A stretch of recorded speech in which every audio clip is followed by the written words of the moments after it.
Hello everyone, कैसे हैं आप सब। एमसीक्यू ट्रिक्स दोस्तों, आज हम आपको ऐसे 5 टिप्स बताने वाले हैं जिससे आप अपने प्रश्न पत्र में आए हुए सभी एमसीक्यूज ठीक कर सकते हो।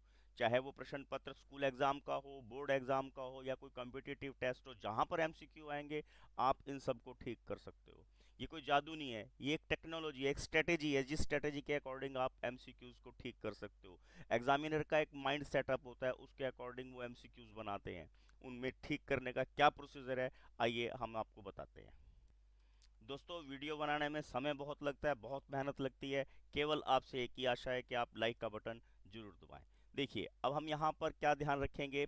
एग्जाम में आपके पास जो एमसीक्यू आने हैं वो 3 टाइप के होंगे। ठीक है। अब वो 3 टाइप कौन कौन से होंगे, देखिए। सबसे पहला है जो प्रश्न आपको अच्छे से आते हैं, जो आपको आते हैं। सबसे पहला टाइप ये हो गया, और जो आपको आते हैं ये तो अंडरस्टूड है, आप उनको जल्दी जल्दी अटेम्प्ट कर लेंगे। और सेकंड प्रश्न वो होंगे जो नहीं आते। और थर्ड टाइप प्रश्न की वो है जिनमें आप कंफ्यूज हैं। अब प्रश्न यहीं पे उलझेगा, जो प्रश्न नहीं आते या जिनमें आप कंफ्यूज हो उनमें आपने इन 5 टिप्स का इस्तेमाल करना है, इन स्ट्रेटेजीज का इस्तेमाल करना है। और सबसे पहले आपने क्या ध्यान करना, आपके पास वहां क्वेश्चन कितने होते हैं। सपोज कीजिए आप बोर्ड एग्जाम दे रहे हैं और आपके पास 20 एमसीक्यूज हैं, और 20 में से आपने सपोज कीजिए 15 एमसीक्यूज आपको आते हैं, और 50 में से 15 के बाद बचे कितने, 5 जो आपको नहीं आते। अब इन 5 में आपने क्या ध्यान रखना, आपके पास सबसे पहले आपने वो प्रश्न चुने जिनमें आप लिखा हो ऑल ऑफ द अबव। ठीक। और सेकंड आपने वो क्वेश्चन चुनने जिनमें लिखा हो नन ऑफ दीज या नन ऑफ अबव। अब जो ऑल ऑफ द अबव होता है दोस्तों, उनमें 95% आंसर यही होता है।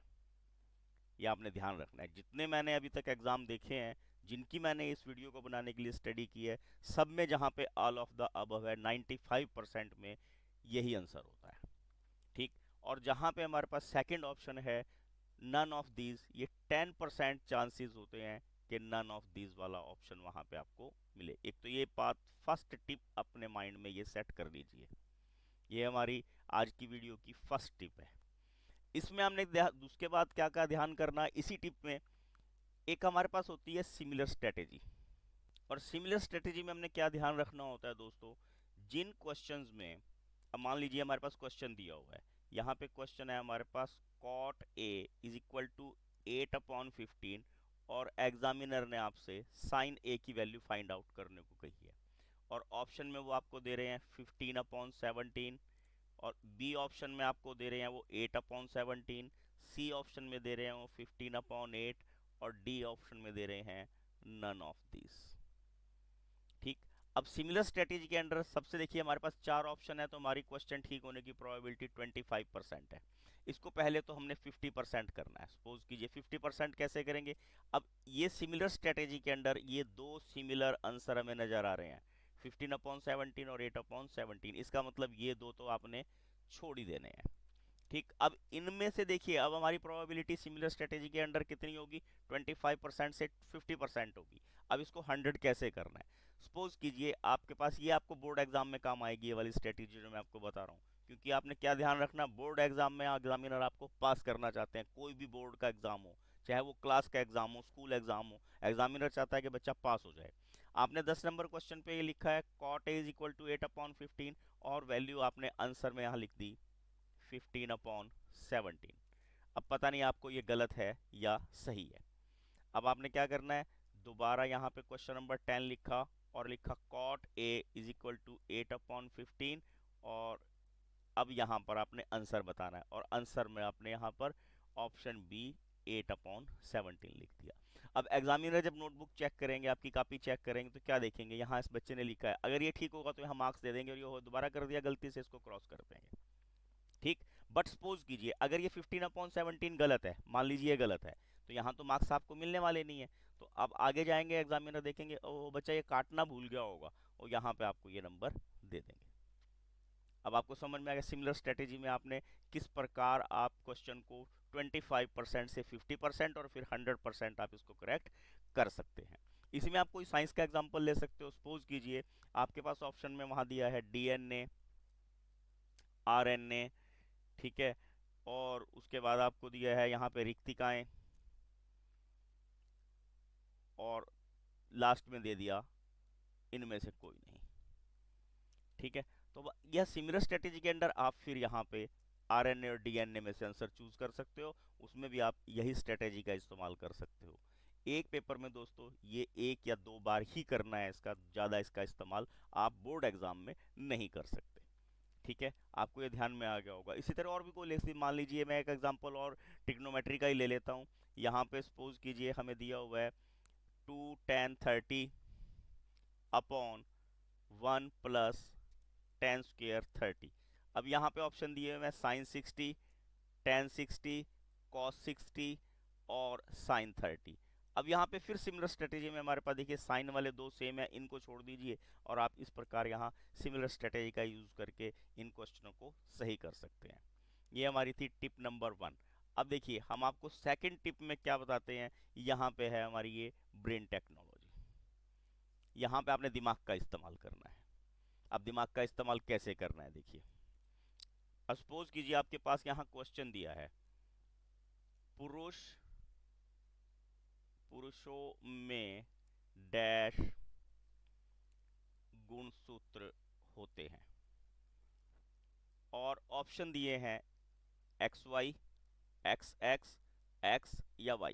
सपोज करो अब आपके माइंड में नहीं है कि पुरुषों में गुणसूत्र कौन से होते हैं, तब आपने यहाँ ब्रेन टेक्नोलॉजी का, ब्रेन स्ट्रेटेजी का कैसे इस्तेमाल करना है।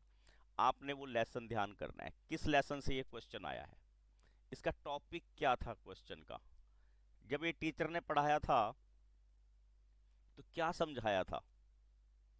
ये सारा जब आप रिकैप करोगे तो आपके ब्रेन के न्यूरॉन्स जो हैं वो एक्टिव हो जाएंगे और वो आपको सारा ध्यान करा देंगे। आप कैसे ध्यान करते हो, जैसे कभी कोई सीरियल देख रहे हैं, सीरियल वाले आपको क्या करते हैं, टीवी वाले जो पिछले दिन का सीरियल होता है उसका कुछ ना कुछ थोड़ा सा हिस्सा दिखा देते हैं जिससे आपका वो सारा का सारा रिमाइंड हो जाता है। तो वो है ब्रेन टेक्नोलॉजी। वहाँ पे आपके दिमाग के न्यूरॉन्स जो हैं वो काम करने लग जाते हैं। सपोज करो अभी भी अगर आपके ध्यान नहीं आया तो इसको छोड़ दो और अगले क्वेश्चन करने लग जाइए। जब आप अगले क्वेश्चन करने लग जाओगे तब ऑटोमेटिक आपको ये ध्यान आ जाएगा। उसका कारण क्या है, हमारे शरीर के दो अंग दिल और दिमाग हर समय काम करते हैं, ठीक है। और दिल तो आपको पता ही है सबका हर समय काम करता है, दिमाग भी सबका काम करता है। रात को सोच सपने इसीलिए आते हैं, ठीक है ना। तो ये दिमाग जब काम करना शुरू करेगा, एक्टिव हो जाएंगे इसके न्यूरॉन्स, तो आपके क्वेश्चन को आसानी से कर सकते हो। ये जो टिप है ये बहुत इंपॉर्टेंट टिप है। आप इसको रिमाइंड कीजिए, आपको ध्यान कीजिए, आपको सारा कुछ वापस वो क्लास की कंडीशंस ध्यान आ जाएंगे और क्वेश्चन आपको याद आ जाएगा। दोस्तों लाइक का बटन दबाने में कंजूसी ना कीजिए प्लीज़। फ़ोन मम्मी का हो, पापा का हो, भैया का हो, किसी का भी फ़ोन हो, आप उससे वीडियो को लाइक जरूर। टिप नंबर 3, ये है हमारी B&C स्ट्रेटेजी। ये आपने तभी इस्तेमाल करनी है जब आपकी ब्रेन स्ट्रेटेजी, सिमिलर स्ट्रेटेजी या ऑल ऑफ द अबव या नन ऑफ द अबव वाला आपके पास वो फार्मूला, वो टिप आपका यूज़ ना हो, तो आपने B&C ये लास्ट में यूज़ करनी है जब आपके पास कोई ऑप्शन नहीं, आपको पता ही नहीं चल रहा है लिखना क्या है।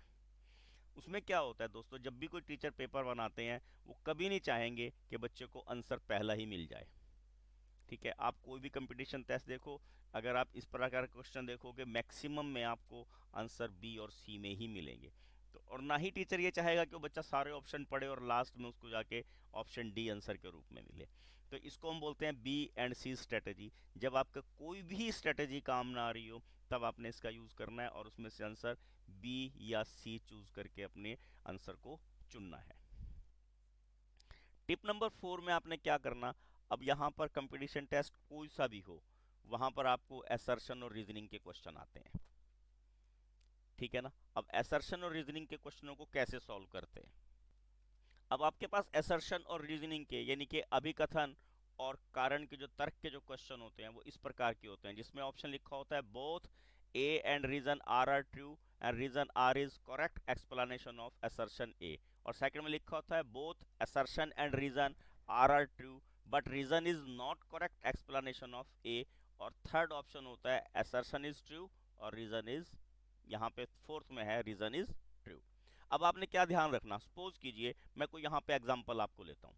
एग्जांपल में लिखा है कि 26 और 91 का HCF जो है 13 है, और नीचे लिख देते हैं वो, ये हमारे पास असर्शन में दिया है और रीजन में दिया है 26 इज इक्वल टू 2 इंटू 13 और 91 इज इक्वल टू 7 इंटू 13। अब देखिए पहले तो आपने ये देखना क्या असर्शन और रीजन दोनों करेक्ट हैं। अगर दोनों करेक्ट हैं तो यहाँ पर भी हम सबसे पहले 25% की प्रोबेबिलिटी से 50% की प्रोबेबिलिटी पर जाएंगे। अगर दोनों ठीक है इसका मतलब ऑप्शन ए या बी में से आंसर है और सी और डी आंसर नहीं होगा। ठीक है, अब आपके पास क्वेश्चन जो है बिल्कुल इजी हो गया, वही हमारे पास 50% हो गया। अब हमने देखना है क्या ये यहाँ पे लिखा है HCF 13 है, 13 तभी है जब इसके अंदर 13 के फैक्टर हैं। अब 26 के फैक्टर में 13 है तो इसलिए ये यहाँ पर जो है इसका एग्जैक्ट एक्सप्लेनेशन को ट्रू करता है। ठीक है ना, तो रीजन क्या हो जाएगा, reason is correct explanation of assertion A, तो यहाँ पर हम ऑप्शन ए चुन लेंगे।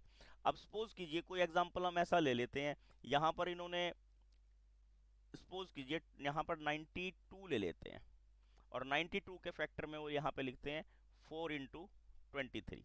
अब यहाँ पे ये करेक्ट तो है परंतु इससे रिलेटेड नहीं है, तो हमारे पास ऑप्शन बी आ जाएगा। बहुत इंपॉर्टेंट चीज है, कई बोर्ड में तो इस बार पहली बार असर्शन रीजनिंग के क्वेश्चन आने वाले हैं। और दूसरा क्या है, अगर हमारे पास असर्शन ट्रू है और रीजन गलत है तो हमने सी को चूज कर देना है, और अगर असर्शन ए गलत है और रीजन ट्रू है तो हमने यहाँ डी को चूज करना। तो असर्शन और रीजनिंग के क्वेश्चन 100% आपके यहाँ पर करेक्ट होने वाले हैं इस टिप का इस्तेमाल करके। ठीक है, उसके बाद आती है हमारी लास्ट टिप, बहुत इंपॉर्टेंट है, सबके लिए बहुत जरूरी है, टिप नंबर 5। इसको हम बोलते हैं रिवीजन। दोस्तों जितना पॉसिबल हो अधिक से अधिक मल्टीपल चॉइस क्वेश्चनों की रीडिंग करो। लर्निंग नहीं करनी, इन क्वेश्चनों की कभी लर्निंग नहीं की जाती, इनकी रीडिंग की जाती है। जितना आप इनको पढ़ोगे उतना आपके ध्यान रह जाएंगे। ये रिवीजन का जो मेथड है ये बहुत इंपॉर्टेंट मेथड है सभी टेस्टों के लिए, कंपटीशन टेस्ट हो, क्लास टेस्ट हो, होम टेस्ट हो या बोर्ड टेस्ट हो, सभी वहाँ रिवीजन जो है ये बहुत ज़रूरी है। ज़्यादा से ज़्यादा मल्टीपल चॉइस क्वेश्चंस को पढ़िए, टेक्स्ट बुक से पढ़िए, रीडिंग लीजिए, तो आपको ये सब के सब क्वेश्चन ध्यान आ जाएंगे। प्रिपेयर्ड क्वेश्चन की बजाय आप लेसन को रीड कीजिए, याद नहीं करना है, रीडिंग करनी है, रीडिंग करने से ये मल्टीपल चॉइस क्वेश्चन आपके माइंड में फिट हो जाएंगे। तो दोस्तों ये थे हमारे 5 आज के टिप, 5 टेक्निक जिनके द्वारा आप अपने सभी एमसीक्यूज को इजीली सही कर सकते हैं। आशा करता हूँ आपको वीडियो अच्छा लगा होगा और आपको इससे जरूर लाभ होगा। Thank you, have a nice day.